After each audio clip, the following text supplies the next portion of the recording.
يا أيها المدثر قم فأنذر وربك فكبر وثيابك فطهر والرجز فاهجر ولا تمنن تستكثر ولربك فاصبر فإذا نقر في الناقور فذلك يومئذ يوم عسير على الكافرين غير يسير ذرني ومن خلقت وحيدا وجعلت له مالا ممدودا وبنين شهودا ومهدت له تمهيدا ثم يطمع أن أزيد كلا إنه كان لآياتنا عنيدا سأرهقه صعودا إنه فكر وقدر فقتل كيف قدر ثم قتل كيف قدر ثم نظر ثم عبس وبسر ثم أدبر واستكبر فقال إن هذا إلا سحر يؤثر إن هذا إلا قول البشر سأصليه سقر وما أدراك ما سقر لا تبقي ولا تذر لواحة للبشر عليها 19 وما جعلنا أصحاب النار إلا ملائكة وما جعلنا عدتهم إلا فتنة للذين كفروا ليستيقن الذين أوتوا الكتاب ويزداد الذين آمنوا إيمانا ولا يرتاب الذين أوتوا الكتاب والمؤمنون وليقول الذين في قلوبهم مرض والكافرون ماذا أراد الله بهذا مثلا كذلك يضل الله من يشاء ويهدي من يشاء وما يعلم جنود ربك إلا هو وما هي إلا ذكرى للبشر كلا والقمر والليل إذ أدبر والصبح إذا أسفر إنها لإحدى الكبر نذيرا للبشر لمن شاء منكم أن يتقدم أو يتأخر كل نفس بما كسبت رهينة إلا أصحاب اليمين في جنات يتساءلون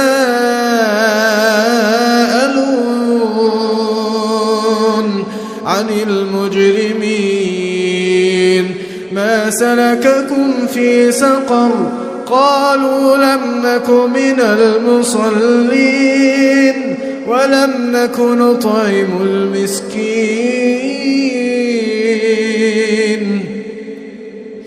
وكنا نخوض مع الخائضين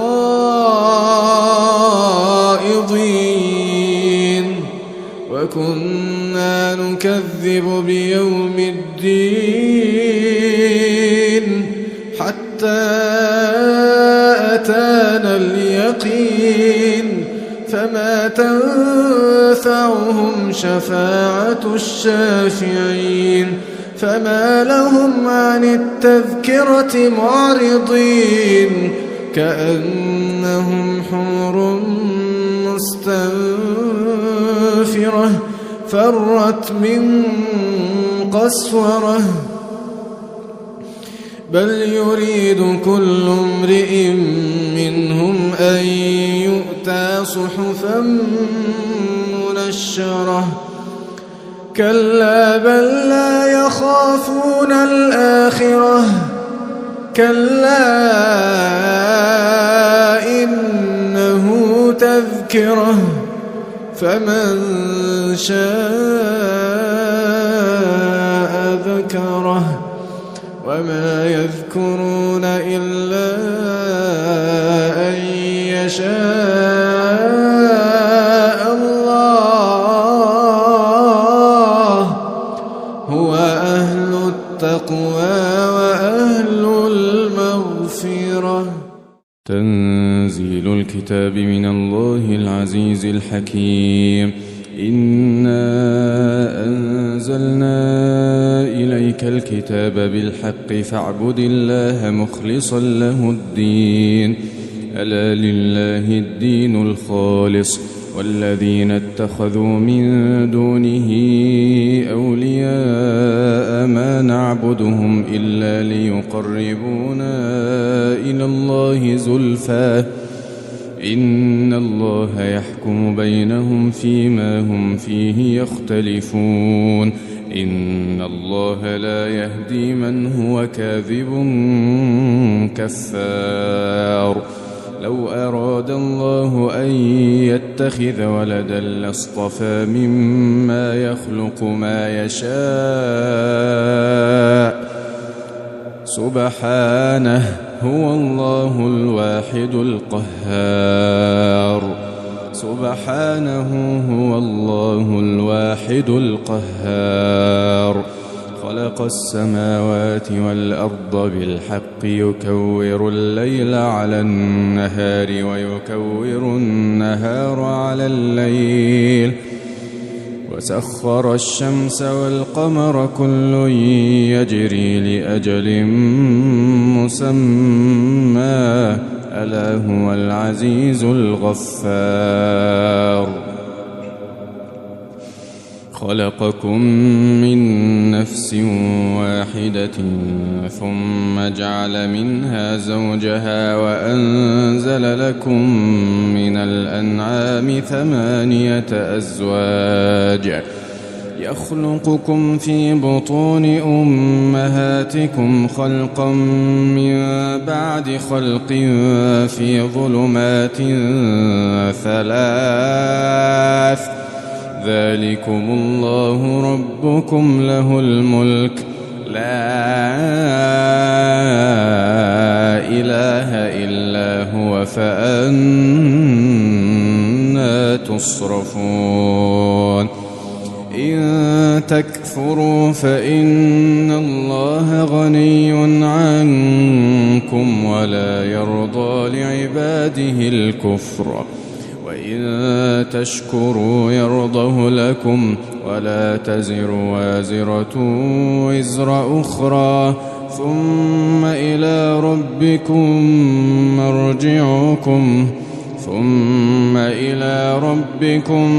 مرجعكم فينبئكم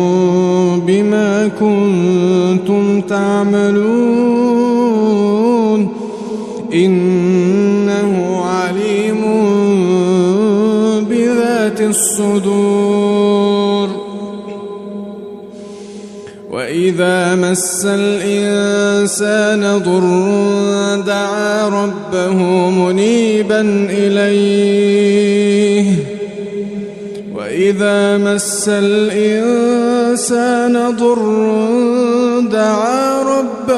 منيبا إليه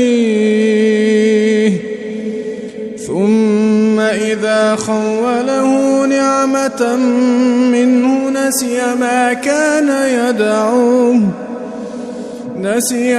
كان يدعو إليه من قبل وجعل لله أندادا ليضل عن سبيله قل تمتع بكفرك قليلا إنك من أصحاب النار. أمن هو قانت قانت آناء الليل ساجدا وقائما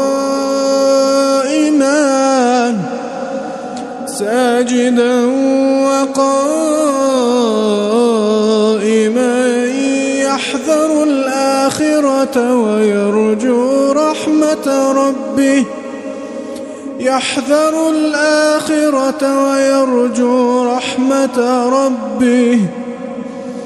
أمن هو قانت آناء الليل ساجدا وقائما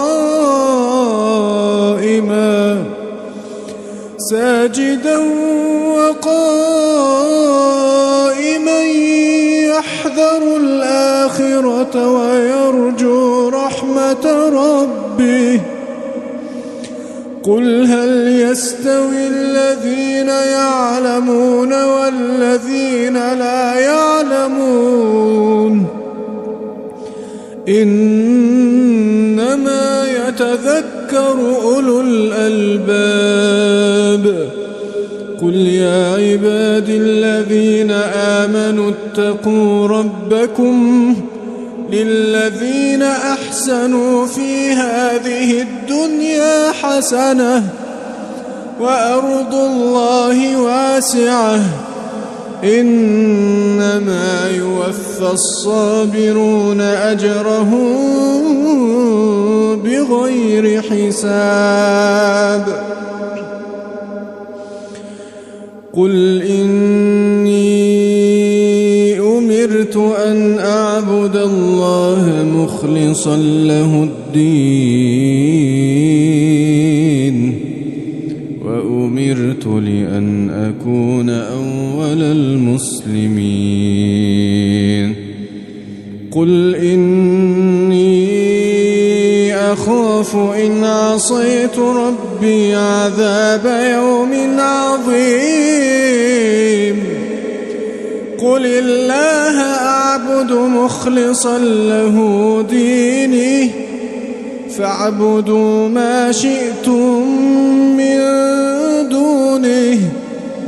قل إن الخاسرين الذين خسروا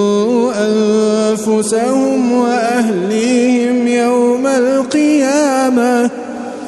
ألا ذلك هو الخسران المبين لهم من فوقهم ظلل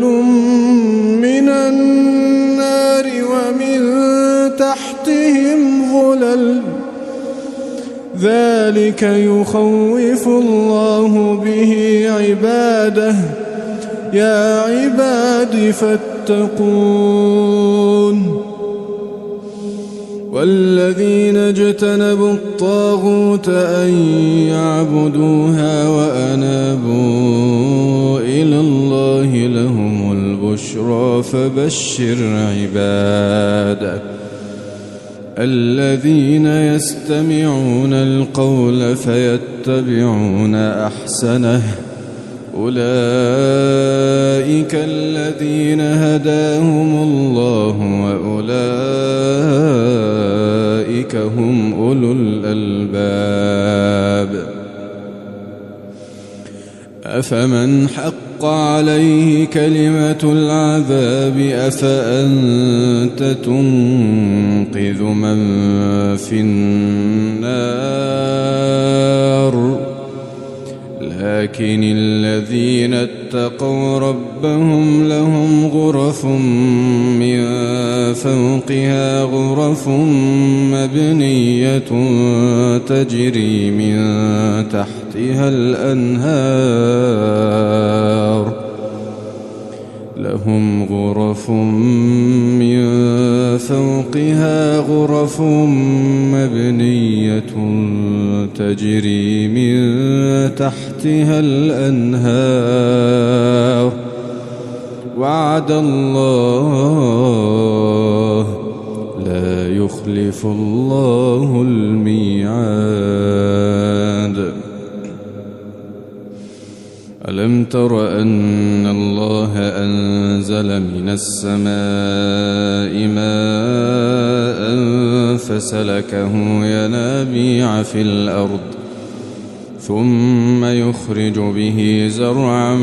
مختلفا ألوانه ثم يهيج فتراه مصفرا ثم يجعله حطاما إن في ذلك لذكرى لأولي الألباب أفمن شرح الله صدره للإسلام فهو على نور من ربه فويل للقاسية قلوبهم من ذكر الله أولئك في ضلال مبين الله نزل أحسن الحديث كتابا متشابها مثانية تقشعر منه جلود الذين يخشون ربهم ثم تلين جلودهم وقلوبهم إلى ذكر الله ذلك هدى الله يهدي به من يشاء ومن يضلل الله فما له من هاد أفمن يتقي بوجهه سوء العذاب يوم القيامة وقيل للظالمين ذوقوا ما كنتم تكسبون كذب الذين من قبلهم فأتاهم العذاب من حيث لا يشعرون فأذاقهم الله الخزي في الحياة الدنيا ولعذاب الآخرة أكبر لو كانوا يعلمون ولقد ضربنا للناس في هذا القرآن من كل مثل لعلهم يتذكرون قرآنا عربيا غير ذي عوج لعلهم يتقون ضرب الله مثلا رجلا فيه شركاء متشاكسون ورجلا سلما لرجل هل يستويان مثلا الحمد لله بل أكثرهم لا يعلمون إنك ميت وإنهم ميتون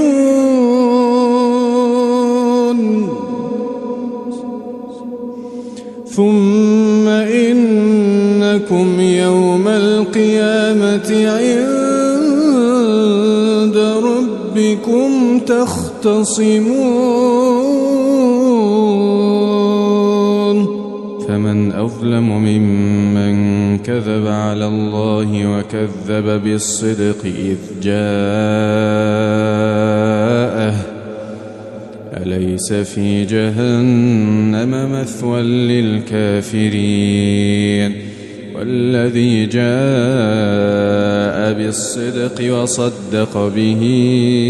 أولئك هم المتقون لهم ما يشاءون عند ربهم ذلك جزاء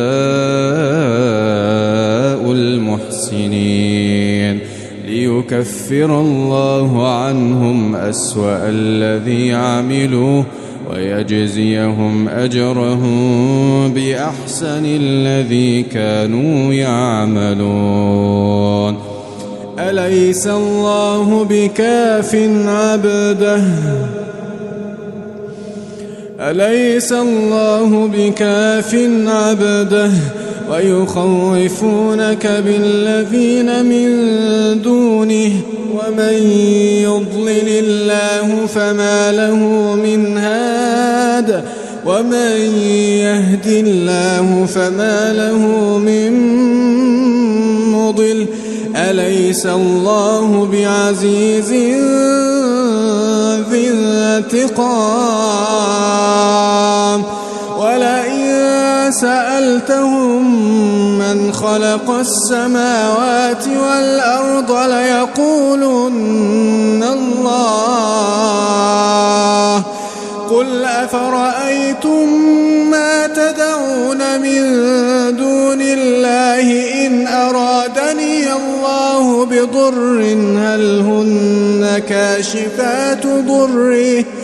أو أرادني برحمة هل هن ممسكات رحمته قل حسبي الله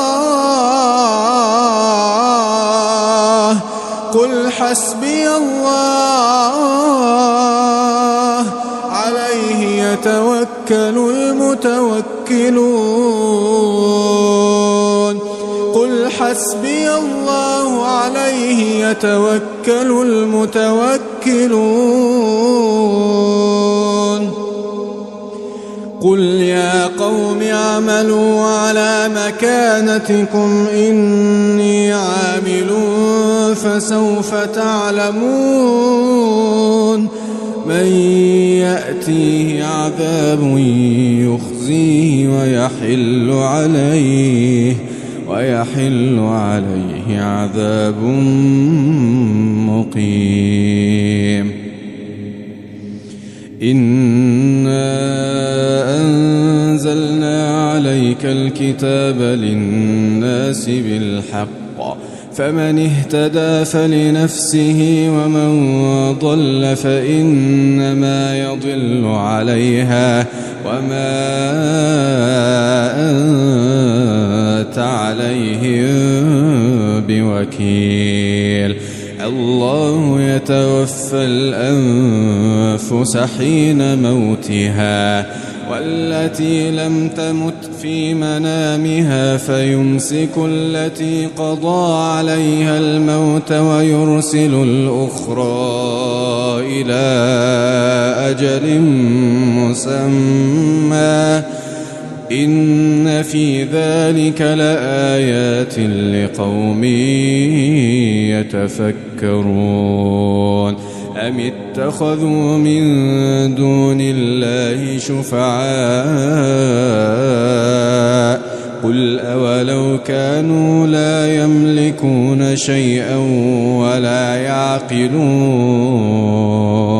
قل لله الشفاعة جميعا له ملك السماوات والأرض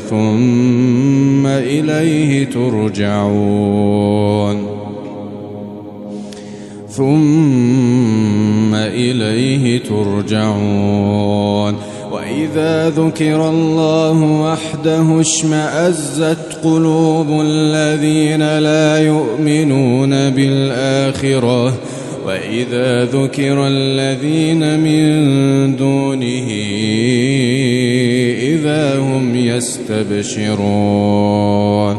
قل اللهم فاطر السماوات والأرض عالم الغيب والشهادة أنت تحكم بين عبادك فيما كانوا فيه يختلفون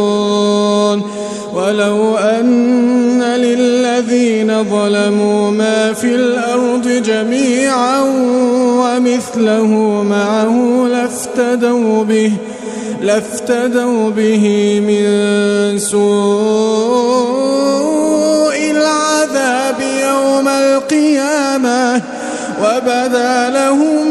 من الله ما لم يكونوا يحتسبون وبدا لهم من الله ما لم يكونوا يحتسبون وبدا لهم من الله ما لم يكونوا يحتسبون وبدا لهم سيئات ما كسبوا وحاق بهم ما كانوا به يستهزئون فإذا مس الإنسان ضر دعانا ثم إذا خولناه نعمة منا قال إنما أوتيته على علم بل هي فتنة ولكن أكثرهم لا يعلمون قد قالها الذين من قبلهم فما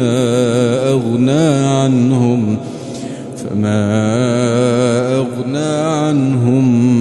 ما كانوا يكسبون فأصابهم سيئات ما كسبوا والذين ظلموا من هؤلاء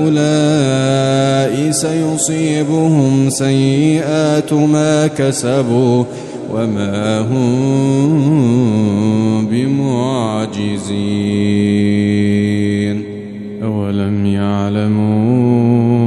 أن الله يبسط الرزق لمن يشاء ويقدر إن في ذلك لآيات لقوم يؤمنون قل يا عبادي الذين أسرفوا على أنفسهم قل يا عبادي الذين أسرفوا على أنفسهم لا تقنطوا من رحمة الله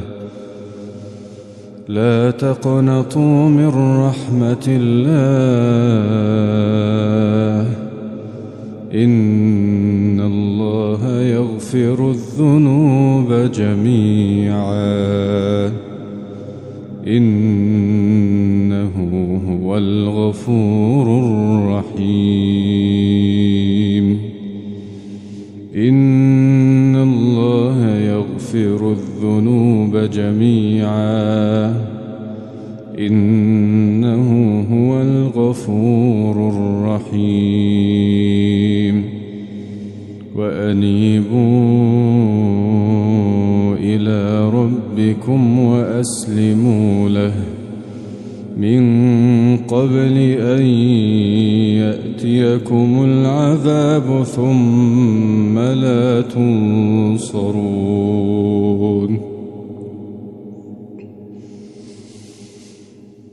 قل يا عبادي الذين أسرفوا على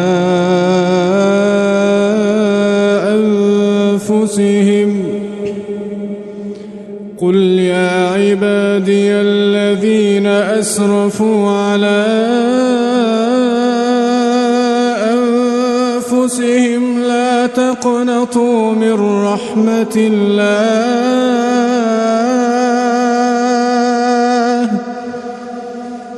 لا تقنطوا من رحمة الله إن الله يغفر الذنوب جميعا إن الله يغفر الذنوب جميعا إنه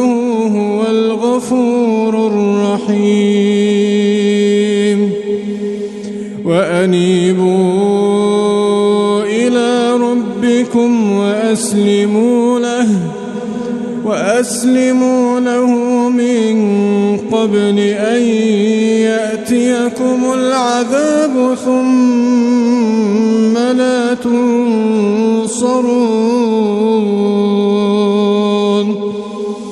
واتبعوا أحسن ما أنزل إليكم من ربكم من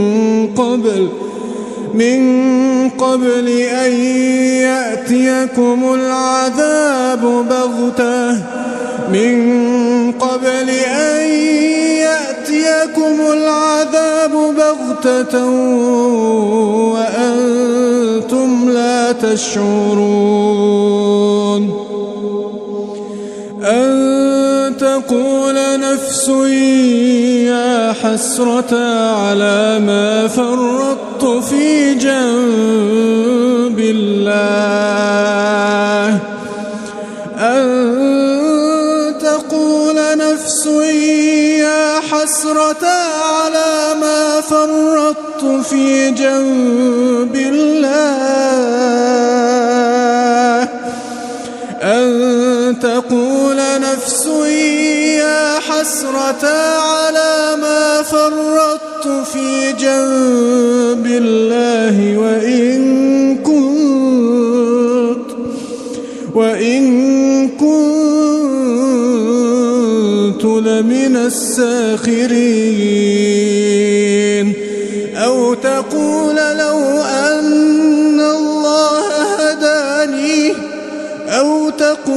لو أن الله هداني لكنت من المتقين أو تقول حين ترى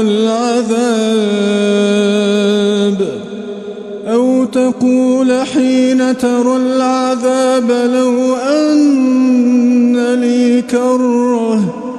لو أن لي كرة فأكون من المحسنين أو تقول حين ترى العذاب لو أن لي كرة فأكون من المحسنين بلى قد جاءتك آياتي فكذبت بها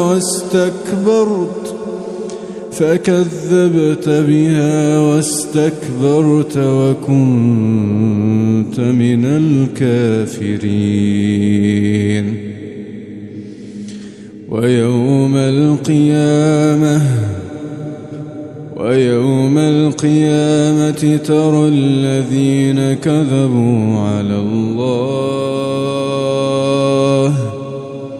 ترى الذين كذبوا على الله وجوههم مسودة أليس في جهنم مثوى للمتكبرين وينجي الله الذين اتقوا بمفازتهم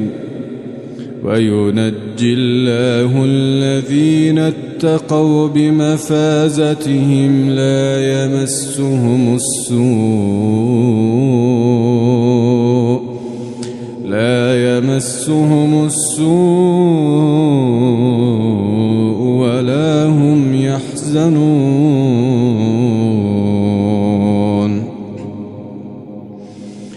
الله خالق كل شيء وهو على كل شيء وكيل له مقاليد السماوات والأرض والذين كفروا بآيات الله أولئك هم الخاسرون قل أفغير الله تأمروني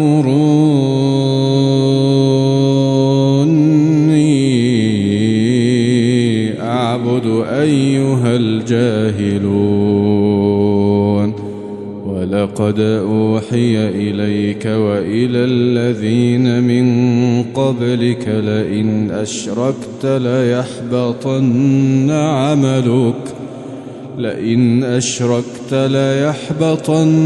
عملك ولتكونن من الخاسرين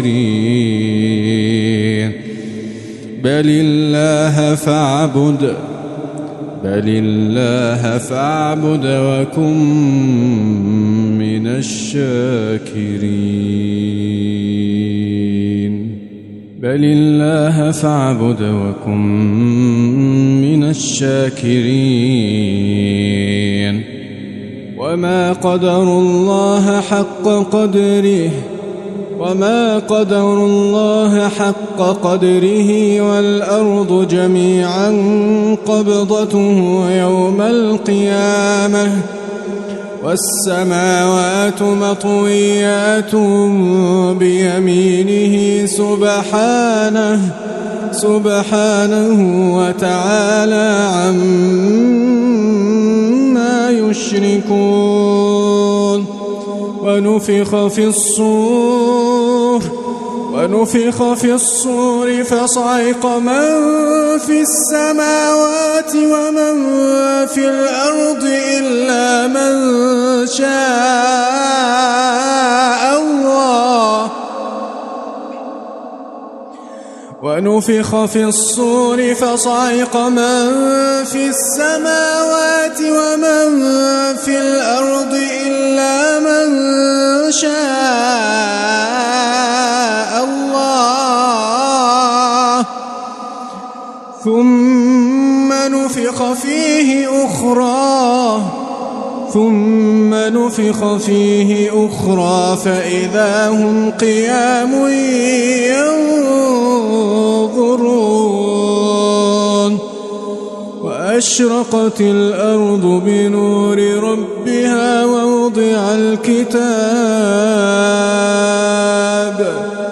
ووضع الكتاب وجيء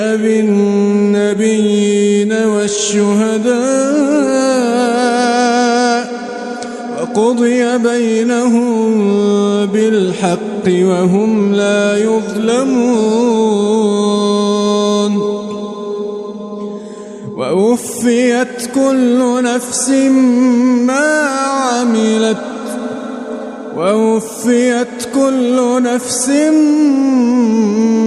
عملت وهو أعلم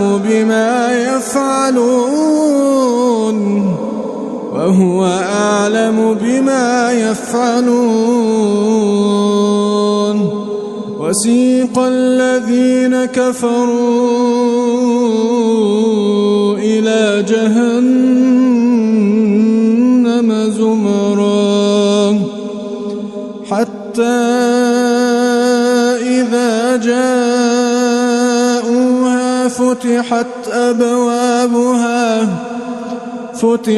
أبوابها وقال لهم خزنتها ألم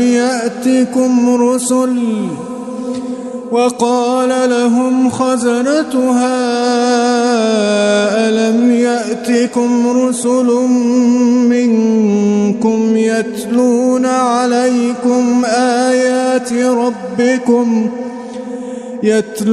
عليكم آيات ربكم وينذرونكم لقاء يومكم هذا. قالوا بلى ولكن حقت كلمة العذاب على الكافرين. قيل ادخلوا أبواب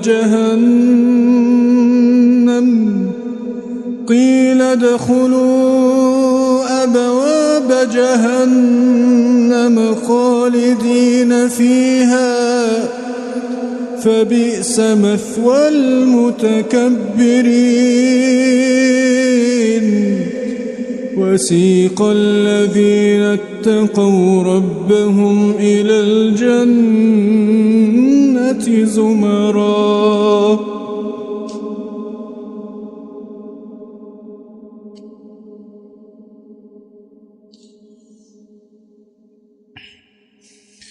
وسيق الذين اتقوا ربهم إلى الجنة زمرا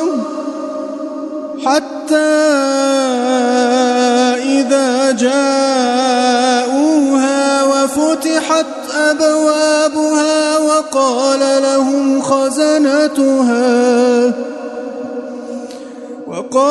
لهم خزنتها سلام عليكم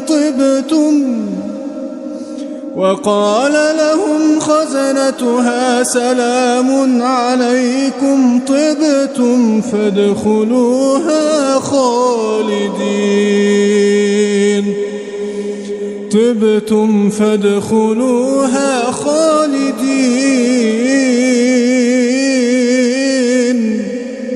وقالوا الحمد لله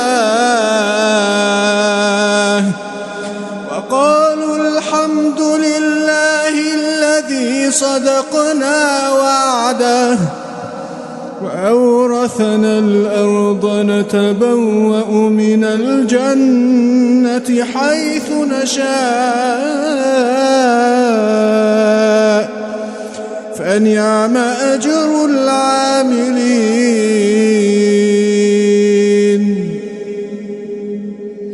وترى الملائكة حافين من حول العرش يسبحون بحمد ربهم وقضي بينهم بالحق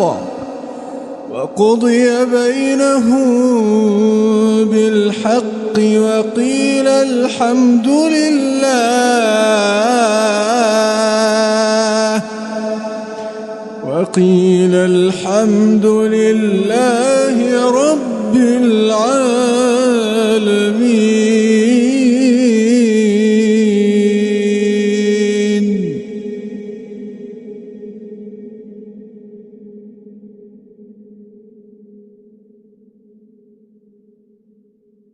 تنزيل الكتاب من الله العزيز الحكيم. إنا أنزلنا إليك الكتاب بالحق فاعبد الله مخلصا له الدين ألا لله الدين الخالص والذين اتخذوا من دونه أولياء ما نعبدهم إلا ليقربونا إلى الله زلفى إن الله يحكم بينهم فيما هم فيه يختلفون إن الله لا يهدي من هو كاذب كفار. لو أراد الله أن يتخذ ولدا لاصطفى مما يخلق ما يشاء سبحانه هو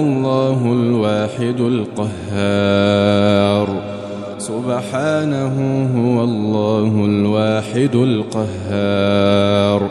خلق السماوات والأرض بالحق يكور الليل على النهار ويكور النهار على الليل وسخر الشمس والقمر كل يجري لأجل مسمى ألا هو العزيز الغفار. خلقكم من نفس واحدة ثم جعل منها زوجها وأنزل لكم من الأنعام 8 أزواج يخلقكم في بطون أمهاتكم خلقا من بعد خلق في ظلمات 3 ذلكم الله ربكم له الملك لا إله إلا هو فأنى تصرفون. إن تكفروا فإن الله غني عنكم ولا يرضى لعباده الكفر وإن تشكروا يرضه لكم ولا تزر وازرة وزر أخرى ثم إلى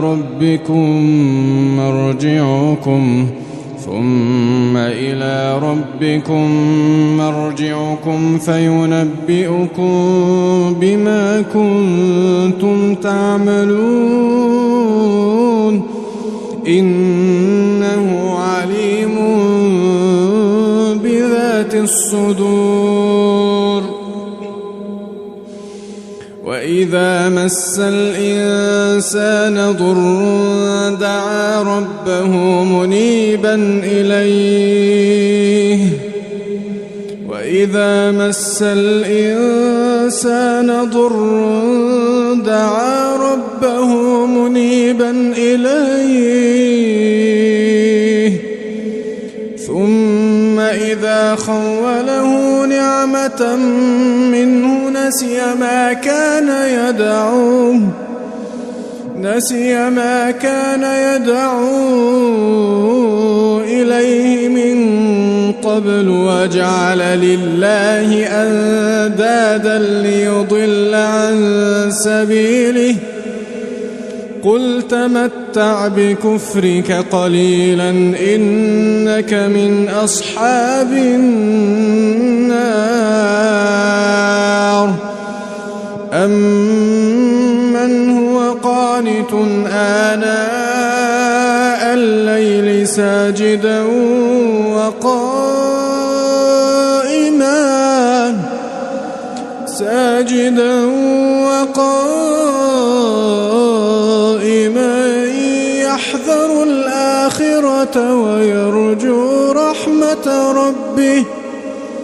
يحذر الآخرة ويرجو رحمة ربه أمن هو قانت آناء الليل ساجدا وقائما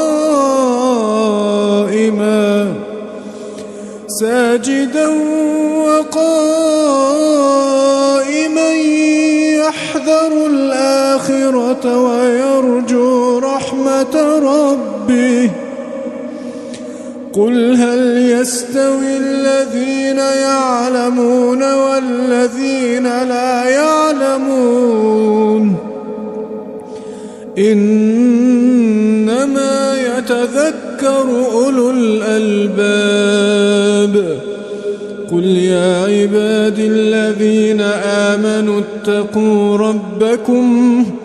للذين أحسنوا في هذه الدنيا حسنة وأرض الله واسعة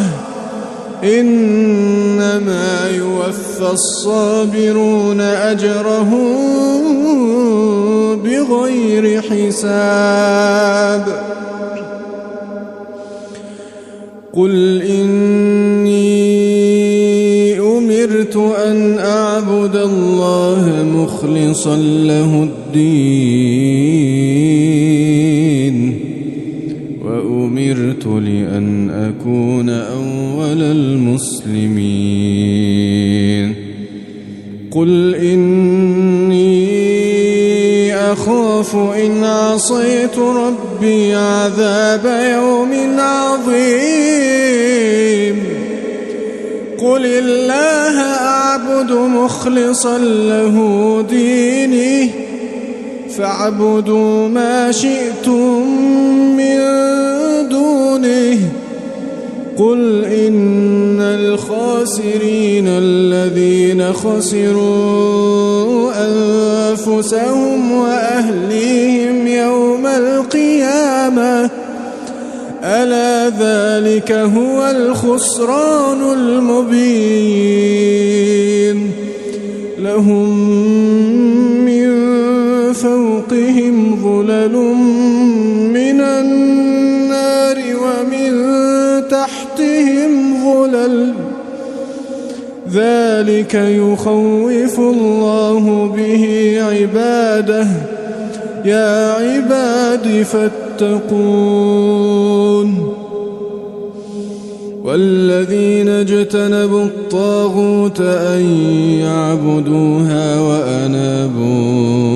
إلى الله لهم البشرى فبشر عباده الذين يستمعون القول فيتبعون أحسنه أولئك الذين هداهم الله وأولئك هم أولو الألباب أفمن حق عليه كلمة العذاب أفأنت تنقذ من في النار لكن الذين اتقوا ربهم لهم غرف من فوقها غرف مبنية تجري من تحتها الأنهار لهم غرف من فوقها غرف مبنية تجري من تحتها الأنهار وعد الله لا يخلف الله الميعاد ألم تر أن الله أنزل من السماء ماء فسلكه ينابيع في الأرض ثم يخرج به زرعا مختلفا ألوانه ثم يهيج فتراه مصفرا ثم يجعله حطاما إن في ذلك لذكرى لأولي الألباب أفمن شرح الله صدره للإسلام فهو على نور من ربه فويل للقاسية قلوبهم من ذكر الله أولئك في ضلال مبين الله نزل أحسن الحديث كتابا متشابها مثانية تقشعر منه جلود الذين يخشون ربهم ثم تلين جلودهم وقلوبهم إلى ذكر الله ذلك هدى الله يهدي به من يشاء ومن يضلل الله فما له من هاد أفمن يتقي بوجهه سوء العذاب يوم القيامة وقيل للظالمين ذوقوا ما كنتم تكسبون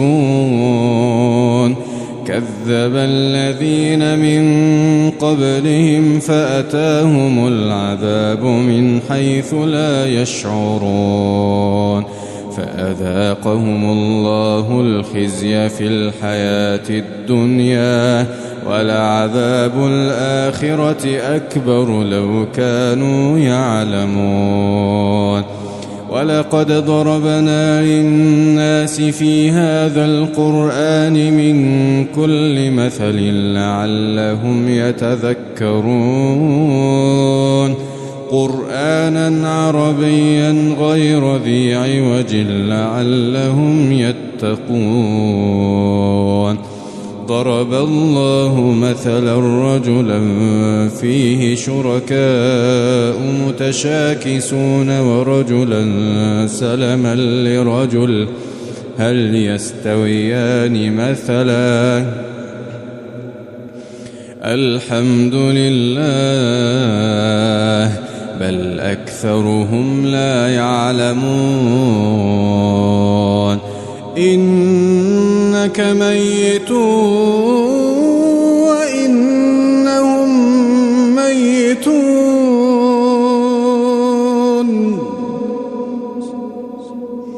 ثم إنكم يوم القيامة عند ربكم تختصمون فمن أظلم ممن كذب على الله وكذب بالصدق إذ جاءه أليس في جهنم مثوى للكافرين والذي جاء بالصدق وصدق به أولئك هم المتقون لهم ما يشاءون عند ربهم ذلك جزاء المحسنين ليكفر الله عنهم أسوأ الذي عملوا ويجزيهم أجرهم بأحسن الذي كانوا يعملون أليس الله بكاف عبده أليس الله بكاف عبده ويخوفونك بالذين من دونه ومن يضلل الله فما له من هاد ومن يهد الله فما له من مضل أليس الله بعزيز ذي انتقام ولئن سألتهم من خلق السماوات والأرض ليقولن الله قل أفرأيتم ما تدعون من دون الله إن أرادني الله بضر هل هن كاشفات ضره أو أرادني برحمة هل هن ممسكات رحمته قل حسبي الله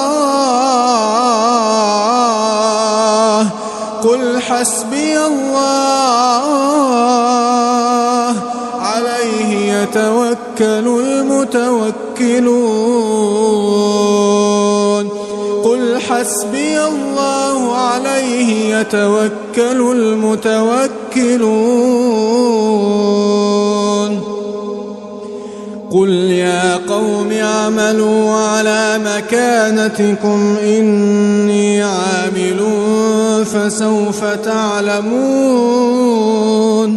من يأتيه عذاب يخزيه ويحل عليه عذاب مقيم إنا أنزلنا عليك الكتاب للناس بالحق فمن اهتدى فلنفسه ومن ضل فإنما يضل عليها وما أنت عليهم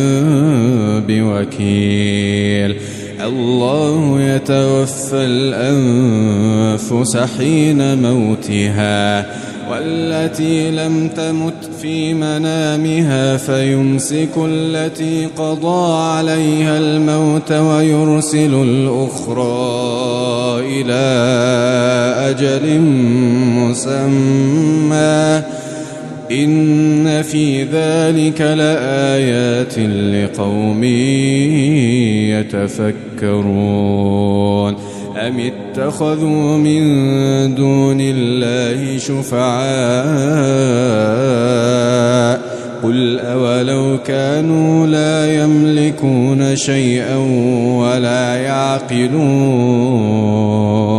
قل لله الشفاعة جميعا له ملك السماوات والأرض ثم